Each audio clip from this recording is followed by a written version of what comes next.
Welcome to the Powerful Podcast, where you will learn the marketing, strategies, and beliefs to grow your dream business. Totally possible, and I'm so excited to share this with you. I'm Natalya Berdikyan, and I grew and scaled my own business from zero to multi-millions and sold the business. And now I'm here to teach you exactly how to grow and scale your business from 6 to 7 figures and more with ease, simplicity, joy, and fun with, of course, strategy, mindset, and marketing to take you to that next level. Welcome, Natalya. I'm so excited to have you join us. And today we're talking about energy and energy leadership. And I think this is such an important topic that not a lot of people do talk about or even understand. So I really wanted to turn it over to you to explain what it is, how it impacts us, how it creates amazing improvements in our lives. And really, this is a chance for you to talk and tell all my listeners all about it. So over to you. Well, thank you so much for having me. It's an honor. And well, what is energy? Question. What can you do if you don't have any energy, but you have a lot of time? That's a great question. Tell me more. Well, that's the whole thing. If you have plenty of time, but you have no energy, and by energy, I don't mean just physical energy that you got out of bed, you sat in front of the computer, or you woke up, you went somewhere. Physically, you can get out of bed, so you're not in the depressed state completely, which is great, wonderful. But still, you're there, but you're not effective, you're not productive, you're not engaged, you're not joyful, you're not interested, you're not creative, hence not effective, and all the rest of it, which are probably going to be affecting your way of happiness, satisfaction, and joy, and everything, but also the way you produce, you work, you come across to other people, and that you're experiencing life and work itself. So conclusion is nothing. So energy plays a big role in everything we do, who we are, how we experience it, and how we come across. I love that so much. So take me through it. What is the work that you do? And then also, because you talk so much about, joy, which is so important. I do believe, we're not meant to be joyful all the time, but if you don't have those glimmers, that joy, what's the point, right? So how do you go from a place where you're feeling burnt out or tired, discouraged, kind of unable?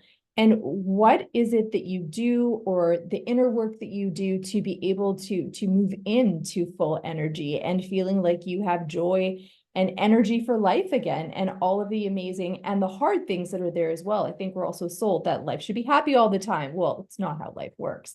And so how do you get from that point of almost burnout or internal tired, or not even a lack of motivation, you just don't have the capacity, like a burnt out capacity? How do you move through that? That's a very good question. Well, line of questions. It's a lot that you touched upon.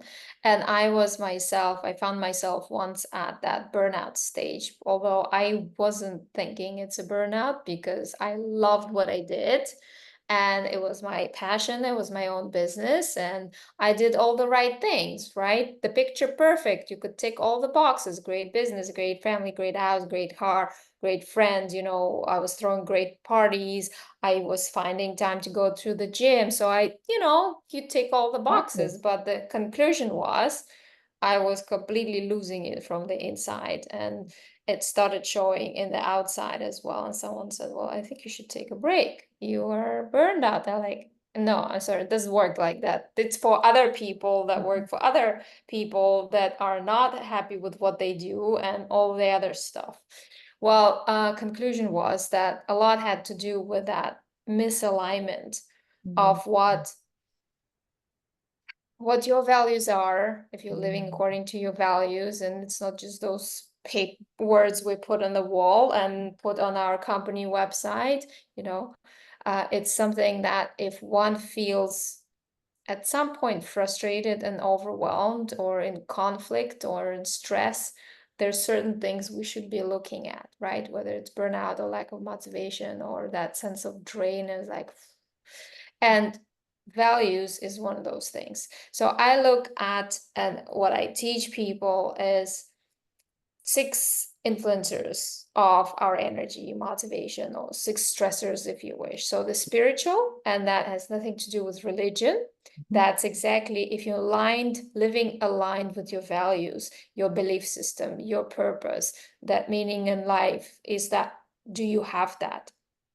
Same as if you look at the company that you build or that you're working with, the people in the team, are you in alignment? Because if you're not, you might get that internal conflict.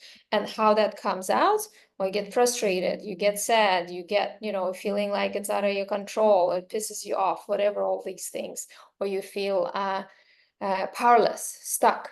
All of these things would actually take your energy down and make you feel drained, frustrated, angry, and start blaming self and others and all that stuff. So, the opposite is clearly being in alignment. So that's spiritual. The second one is physical, right? I mean, we are physical beings. We live in that body, at least for this lifetime. And the question is, how do we want to live the next 30, 50 years of our lives? What got us here won't get us there. If you want to be functional and operational, happy and joyful and whatnot in 30 years, well, what do we need to do right now? Looking at the way we sleep, our nutrition, our interactions, the energy that we put in, all of that stuff. And we know everything we need to eat well, the more the vegetables, the fish, the less the carbs, the sugars, alcohol. I stopped drinking alcohol 5 years ago. No smoking, no alcohol, feel great, no caffeine. So I don't know if and I could actually no coffee. I enjoy it. Well, there are substitutes for coffee and that taste like coffee. Yeah. I replace the cow milk with coconut milk or whatever plant-based milk. It's milk.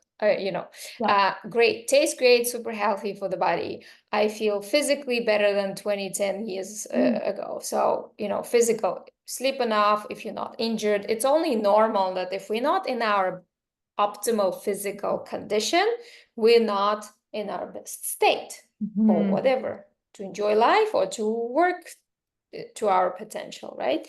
So spiritual, physical, mental, can we focus enough? Do we have enough clarity, whether it is understanding the task and the goals and all that stuff, or it is, nowadays with all the social media and everything, hard to concentrate, what things we put in place in order to function to our optimal, or if we're doing something that's boring or too challenging, overload of information fatigue, decision fatigue, all of that stuff. And the same for the people that work for us or with us. We're not alone over there. So how do we optimize? How do we declutter what's in here? Reconnecting to the body and taking time and breathing. Love this stuff, taking a couple of minutes to just breathe and be and notice. Yeah, to be, these not things. to. Exactly. And that's where all of these well-being practices come into place. Physical, mental, spiritual, social. Do we like the people that we're with, or are they toxic, or is it too much communication, or is it too virtual and I need more, a human interaction and it becomes too impersonal and too distant and everything. All that stuff, introverts like working in a different way than extroverts. And I must say, I am quite an extrovert, but with age or with maturity or with more spirituality, I think it's more an extroverted introvert. I do enjoy time on my own. I actually recharge that way. Although generally extroverts recharge with connecting with people, and I do. That's why I love speaking in public and coaching and training. It actually gives me energy, but I also need the downtime to recharge. So does everybody, because we do need to recharge, right? And then environmental, do you have plants in the office, enough air, does the technology work, all these things. So basically there's 6 influencers or stressors. They either stress you out or they optimize the way we are, our energy. And so understanding them, having that awareness, whether it's for us or for other people that we're with at home or in the office, is kind of important. I love it. That's amazing. And when you talk about being an extroverted introvert, that is me. And it's funny, people are like, they naturally say, oh, you're an extrovert. And I said, no, I'm an introvert. And they look at me and said, that's not possible, but I'm an extroverted introvert. And I've learned that I need that downtime. And I think, especially as entrepreneurs, it's just so go, go, go that it becomes natural, or you define yourself by that until you realize I actually don't have the capacity to continue at this level. And when I take the time to understand myself, what is optimal and best for me, and also best for me as opposed to what's best for the business, you kind of let yourself off the hook and start to redefine exactly how you are physically living your life. Because we need to be able to have that time to pour into ourselves. And when I had my own business, when I did my yoga teacher training, that's actually the year that I hit 1 million. And I think it was part of getting my body online into wellness, getting my mind online into wellness, and also just not focusing on the business. It's funny when they say when you focus just on something and all the difficulties or the stress that you might be having in business, you're just going to continue doing that. But for me, when I took my eyes off the business to be able to pour into myself, that's really where everything opened up for me. And I certainly had more motivation for my business. I think I also had adrenal fatigue, and I just could not carry on with what I was doing and how I was doing it. And it's sad that it comes to that point that you have to hit that point of saying, I can't do this anymore before you start to put those practices in place. Whereas it's amazing that the work that you do actually proactively does that and said, you need to look at these 6 key areas of your life to be able to create the biggest change. Otherwise, you have nothing left. And going back to physical health, if you don't have physical health, you don't have anything. What I would love to dive more into is the spiritual side of it and what that looks like, and actually why it's so important, because I think for such a long time it's been discounted and now it's everywhere. So what does that look like, and why is that so important? Well, if we don't know why we're doing it, how far and how long can we go? Mhm. Right? We need that motive every day when we get out of bed, or we have to make it up, whether it's the mantra, or it's that North Star, or it's that BHAG, whatever that we are going after.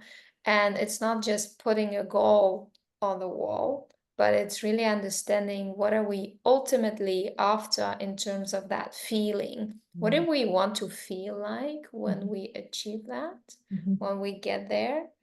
And, at some point, a lot of people get to the point of like, well, I want to make a difference. It's not about the money. It's not about the bank account. It's not about all the titles and achievements. It's really about making a difference, because I would feel the sense of fulfillment, satisfaction, joy, happiness. It would make me feel warm and grateful and all these things. And that's, call it soft stuff, but ultimately when you're at your last birthday, just imagine the last birthday of your life, how do you want to live up to that?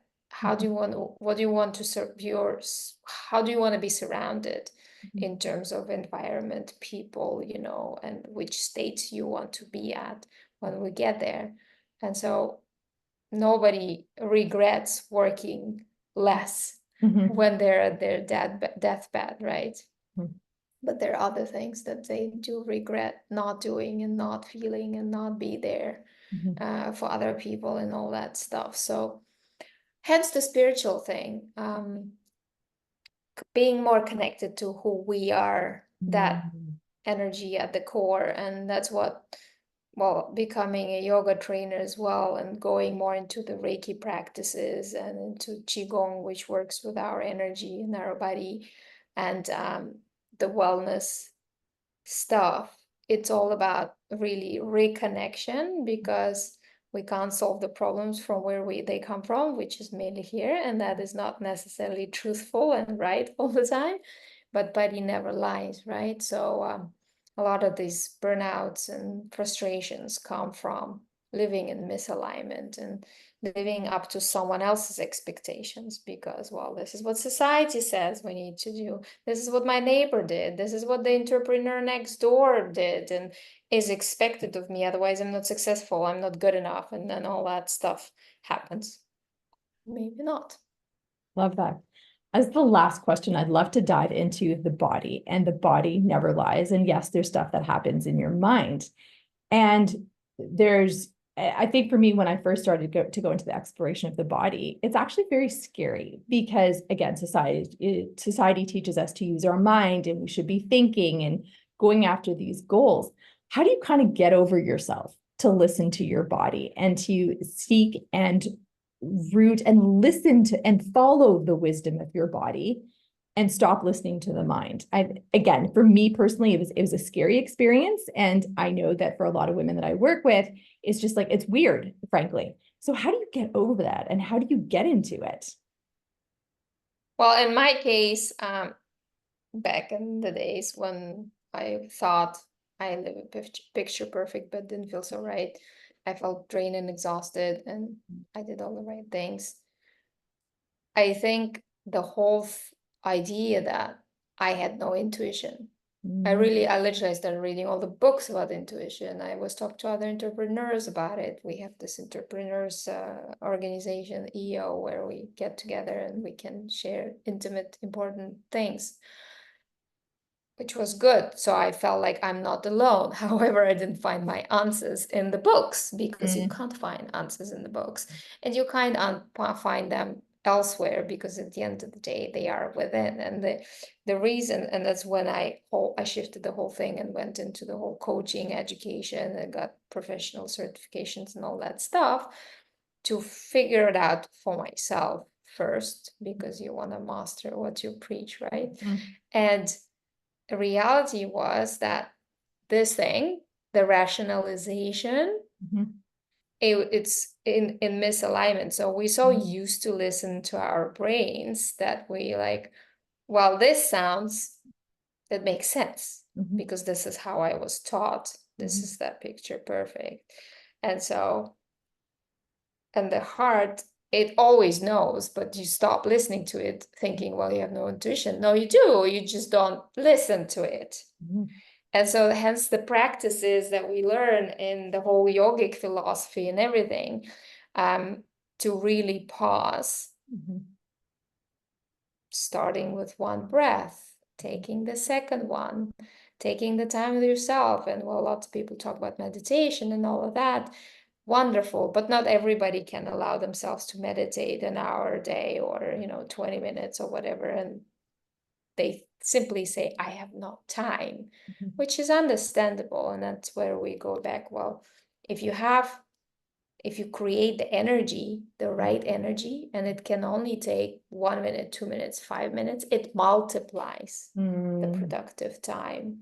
And so that's where we either have to stop because our body slows us down because it's not sustainable to function at this pace, right?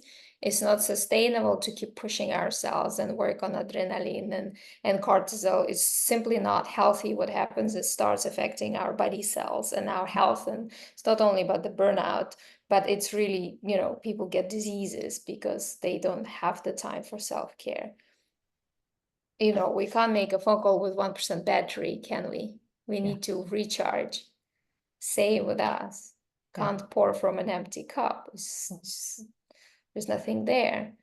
So hence all these practices, not just something, the spiritual stuff, but it's basically to keep ourselves going and healthy and sane, mind and body and soul and the heart. We are a whole person, not just the mind, which is the smallest part of our body in percentage, actually. So let it do its job.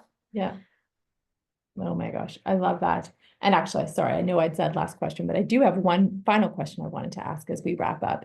Energy leadership, how would you define that? And how do you carry that throughout your day? It's a very good question. It's really, how do we lead in life and in business? And how we manage and lead our energy. How do we foster what we have? And like I mentioned before, what do we need to do to optimize our state physically, mentally, emotionally, spiritually, to be at our best. And so there are lots of different things we look at, and we have energy leadership index assessment that shows where people are at when everything's great and when they're under stress. Because when we're under stress, our perceptions, our behaviors, our reactions are very different, right? We start feeling at the effect of everything, or a victim state, and feeling like there are no solutions, there are only problems, and start blaming self or others and all of that stuff. While when we are at our best, when we're in that state of flow, of joy, of less of non-judgment, from fear to this unconditional love, that it just is total acceptance, not because there's no choice, but because it is what it is. Now what am I going to do with it? So there is that sense of abundance of everything, love, money, opportunities, everything else. So what we need to do in order to be at that state of energy, or consciousness, if you wish, or perspective, because the higher we go, the further we see, the more capable we are, whether it is in life or in the workplace. So that's basically the energy leadership and the whole methodology of living up to our full potential and aspiring people to get there too. I love it in so much. fulfillment and peace. I love it so much. And ultimately, that's what we're after. We all want to live our full potential, and not just in business, but in life, and how much love and abundance and connection we can have with people. Oh my gosh. Thank you so much. This was such a wonderful conversation. If you want to connect with Natalya, her details will be in the show notes. And as always, let us know what you think about this episode. We'd love to know more and to hear about any other questions that you're asking. Thank you so much. Thank you. Today on the Powerful Podcast, I'm interviewing the amazing Natalya Berdikyan, founder and CEO of Life by Design Academy. Natalya is a professional certified coach, public speaker, facilitator, trainer who for the past decades spent studying and implementing well-being and conscious leadership method. Sorry, Lara, can you edit that? And I'm just going to pick the sentence up again. Start again now. The past decades spent studying and implementing well-being and conscious leadership methodologies in life and business. Natalya is the founder and CEO of Life by Design, where she combines her coaching certifications with her coaching and entrepreneurial. Natalya is the founder and CEO of Life by Design, where she combines her coaching certifications with her corporate and entrepreneurial experience, having lived and worked around the world, mastering the wisdom of different countries, cultures, and industries to help individuals and organizations grow beyond borders and boundaries, increasing their energy, well-being, and leadership ability. Through coaching, training, and holistic retreats for entrepreneurs, leaders, and their teams, Natalya is helping them to become better leaders in business and in life by understanding and managing their energy potential. I'm so excited to have Natalya on the podcast today. Tune in. Thank you so much for tuning in to the Powerful Podcast. I've so enjoyed sharing all of my insights, all my mistakes, all of my learnings as I grew and scaled my business from 6 to 7 figures. If you enjoyed this, please leave us a review. And then I'll send you back my top 3 ways to make $10,000. And I tell you, they're super easy, super creative, and super easy for you to implement. So please drop us the review, send it over, and we will send you back with my top 3 ways to make $10,000.